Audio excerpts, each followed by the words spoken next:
I see lots of new faces. How many of you are in the second grade? A lot of you. Now, I found out from experience, you may not know what's going to happen this year. Do you know what's special about being in the second grade, or maybe a few of you in other grades? What you're going to be receiving this year? You've already received it. Holy Communion, First Communion comes up in several months.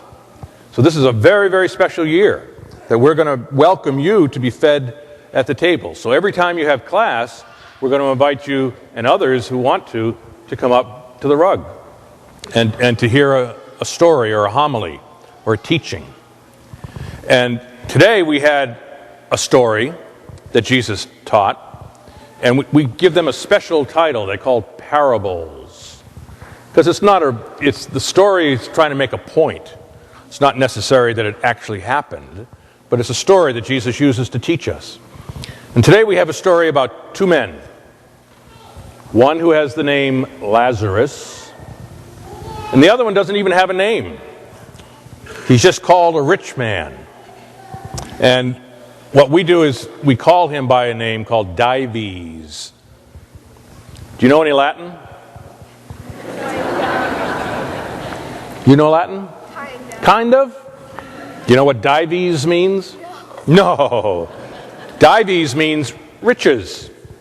And we just called him the rich man, Dives.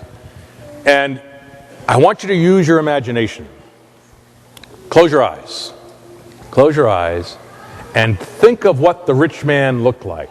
It says that he had very, very expensive clothes. So he had lots of jewelry and fine clothes, and every day he would eat luxurious meals.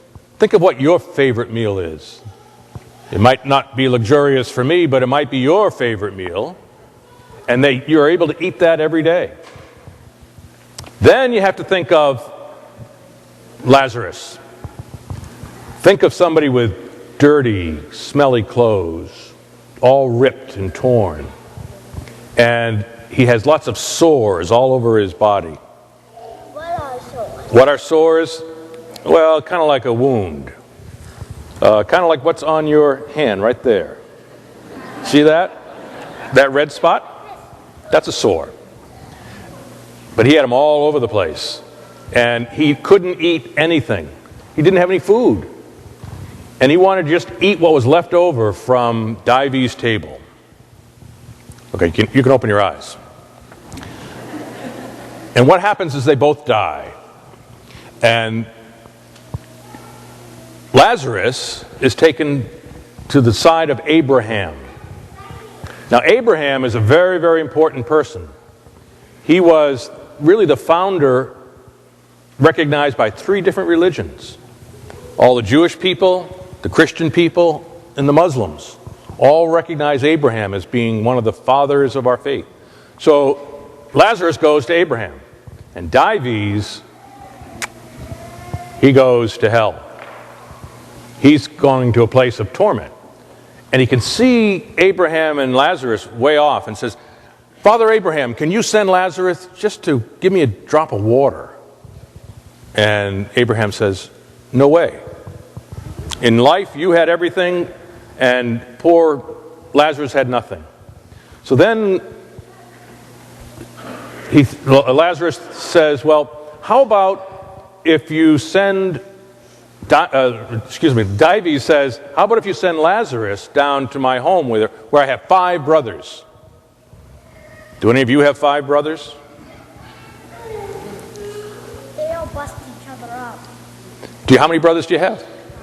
5. They all hurt each other. They all hurt each other? Do they ever hurt you?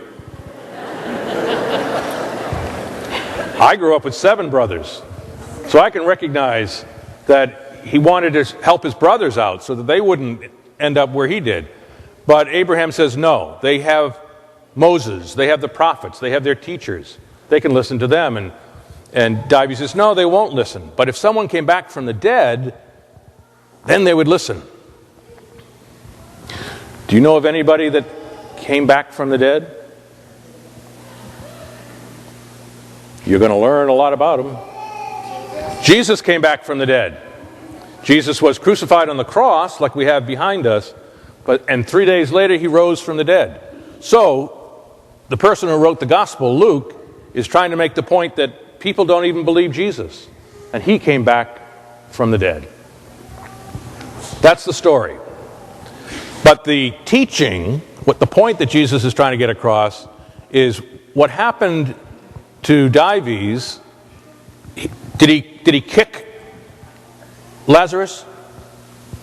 Did he spit on him? No. Did he yell at him, tell him to get away from my gate? No. What he did do was ignore him. Just didn't even see him. How many of you have video games? And do you sit there going like this all the time? Sometimes? I'll ask your parents. You do. You know, sometimes I see kids when they're playing with the video games, they are zoned out. They don't hear or see anybody else. Do sometimes your parents say, put that game down, or turn that game off? Yours do? Pause the game? Because they want you to pay attention. Your mother what? My mom. She takes it from you. She's smart. Because sometimes we just ignore everything else going on in life. And that's what Dives did. He ignored those who needed help. He ignored Lazarus. Now, are any of you rich?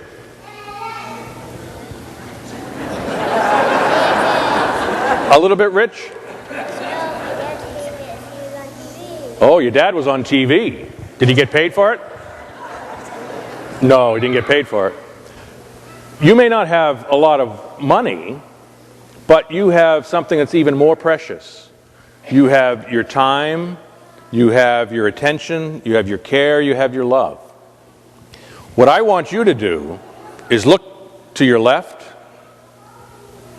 and look to your right. And what you have to do is see the other person. And like when you're in school or if you're in the playground, look at the other person and don't be like Dives. See him or her and see how they might need your help. Maybe to be invited into a game or just to be invited to talk with you or be invited to text you or whatever it is you do with your video games. You can have sometimes play with each other type thing. Because that's the story that Jesus is trying to get across to us. Pay attention. Understand that the other might be in need, and you and I have to be able to respond to their need. Can you remember that lesson? At least for 2 minutes.